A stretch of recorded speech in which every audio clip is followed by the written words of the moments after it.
Welcome back, everybody. This Week in America on the Blue Funk Broadcasting Radio Network. Great to have you with us on the program today. As mentioned, our special guest on the show today is Dr. Trevor Campell. He is the co-author of the book, The Grandparents' Handbook, How to Connect with Your Grandkids. He co-wrote that with Shirley Bell. Dr. Campbell, welcome to This Week in America. Great to have you with us on the program. Thanks, Rick. Great to be here. I mentioned in the beginning that you've studied the role of grandparents for several decades at least. How has that role changed over the last couple of decades? And I say that because, we're a more transient society now. We've got social media that you really didn't have to deal with 20, 30 years ago, a lot of one-parent families. How's the role of grandparent changed over the years? Well, it's changed in many and profound ways, actually. And firstly, we're seeing grandparents being way more active in their later years than I, for example, saw my own grandparents, and this is due to expectations, better health, and so forth. There's also been a big shift in society where the nuclear family, as you know, has kind of been eroded to some level, and people follow their own paths. If they immigrate, they move cities.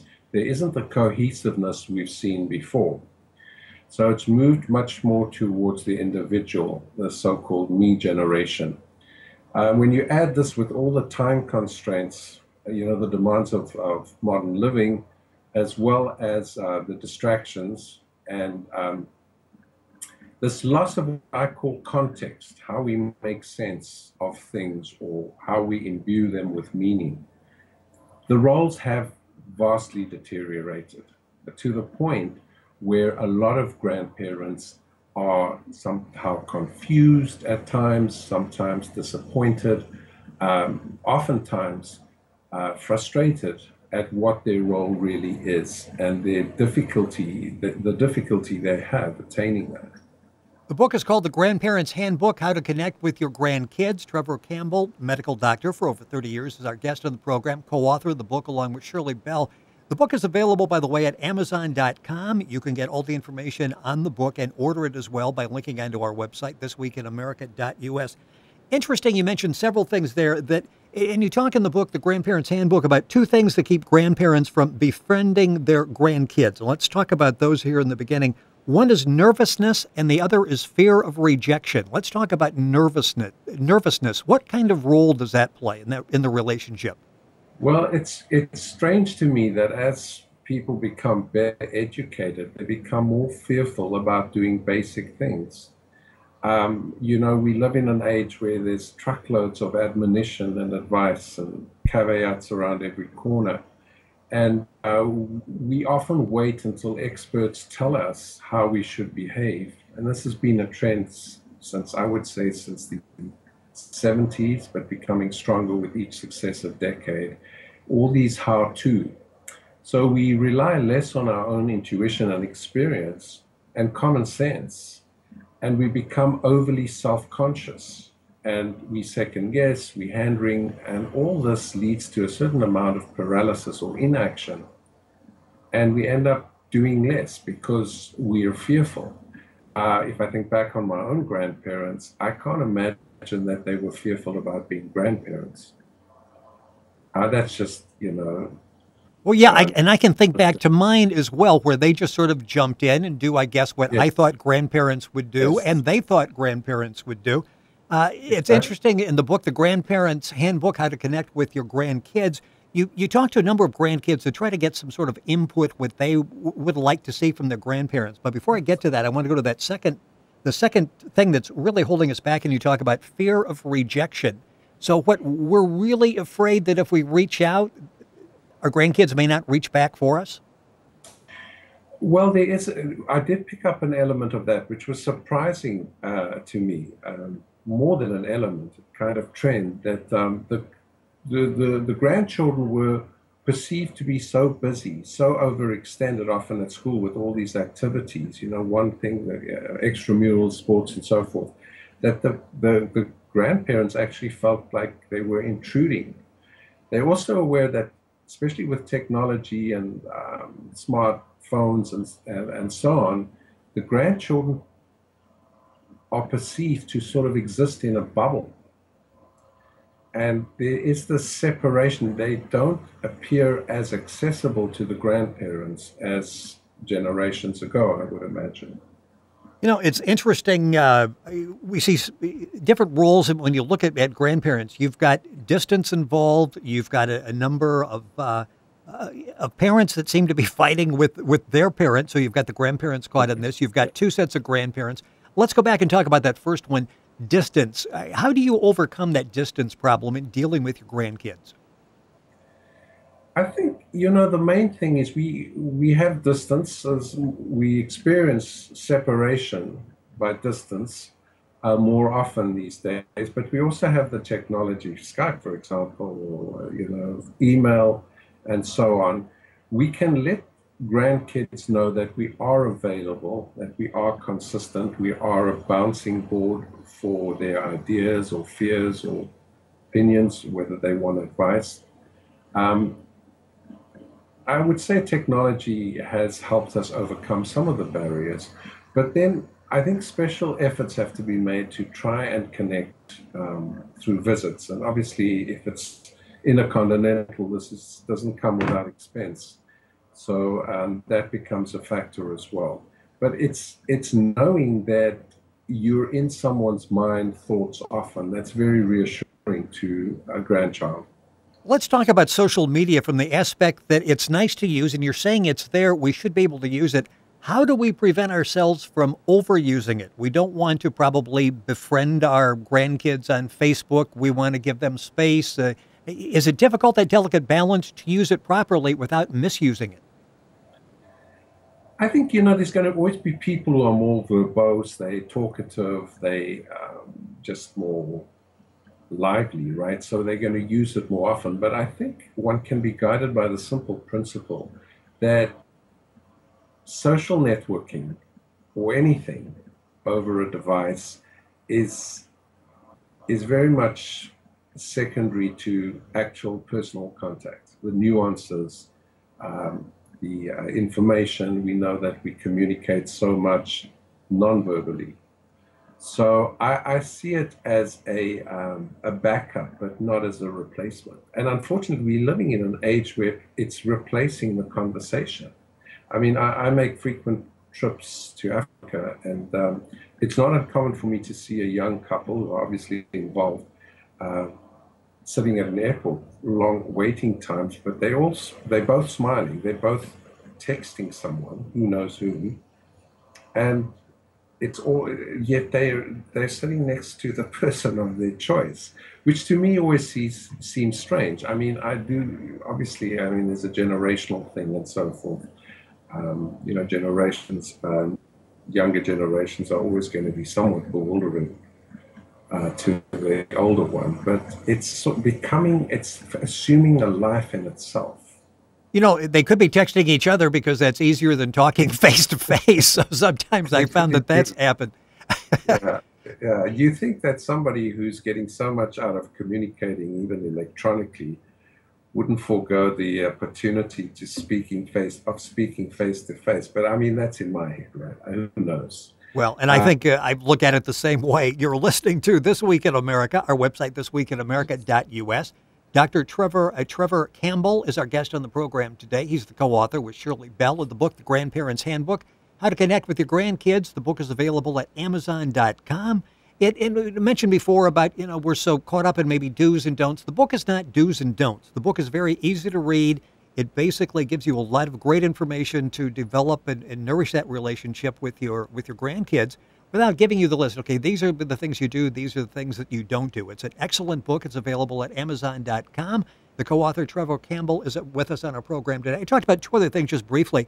When you're dealing with two sets of grandparents and they both want to be active in their kids' lives, how do you juggle giving some space to the other set of grandparents while maintaining that relationship yourself? Is that difficult? I think it's difficult for the parent, or the parents, I should say. But, from a grandparent point of view, it's consideration, right? We all have different roles in the lives of people close to us. And, you might, when you want to discuss something philosophically, go and speak to one of your grandparents but when you want to watch a ball game, you might go and visit another parent, if invited. It's that kind Right. of thing. It's we all have different roles, and just bearing in mind that people should have the space to to connect with people who happen to be close to us as well goes a long way, I think. The problem's more often where there's conflict and hostility. That becomes very tricky, and I usually say to it's not something we can deal with in a book. It's something where sometimes expert opinion has to be sought. Well, I was just going to say, and we see that where the parents and their parents, in this case the grandparents, are fighting, so there's a problem there. Or you see a situation in a divorce family where you've got one set of grandparents and the children, the grandkids, are not living with that particular parent. So again, that's sort of a difficult situation to juggle. Yes. And you talk Yes. about understanding. I guess that's where a lot of that goes back to. The parents need to have some understanding. Correct. Right. The book is The Grandparent's Handbook, How to Connect with Your Grandkids. With us on the program today is Dr. Trevor Campell. He's the co-author with Shirley Bell. The book is available at Amazon.com. Let's talk about listening. One of the chapters is called "Be Interesting and Really Listen." Is it difficult for some of us to be good listeners? I think so, because we used to multitasking and we used to doing a lot of things at once, and also having ready our counter argument if we're disagreeing with the person. I think the important dynamic in communication is if you actively listen, you are sending a signal very powerfully, non-verbally, to the speaker that you are sincerely interested in what they are going to say.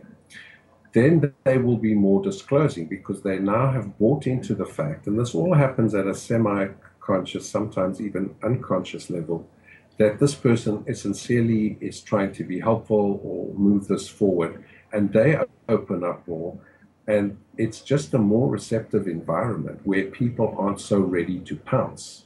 If you look at the study of conflicts, people sort of ratchet it up and then they raise their voice or they shout or they say something that's borderline degrading, and then they're ready to pounce. It's a build-up.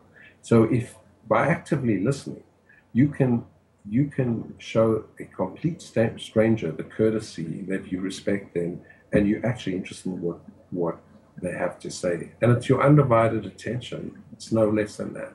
There are a number of stories in the book, The Grandparent's Handbook, available at Amazon.com. The book is The Grandparent's Handbook, How to Connect with Your Grandkids.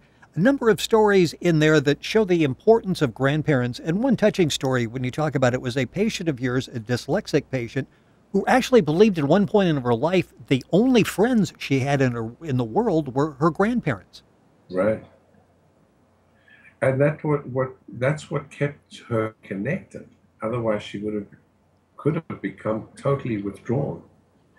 And you see, what we have to understand is that the grandparents are available usually if they're good grandparents and they're not separated by distance, and they can provide some security and consistency outside of the home or inside if they happen to be living with the parents, right?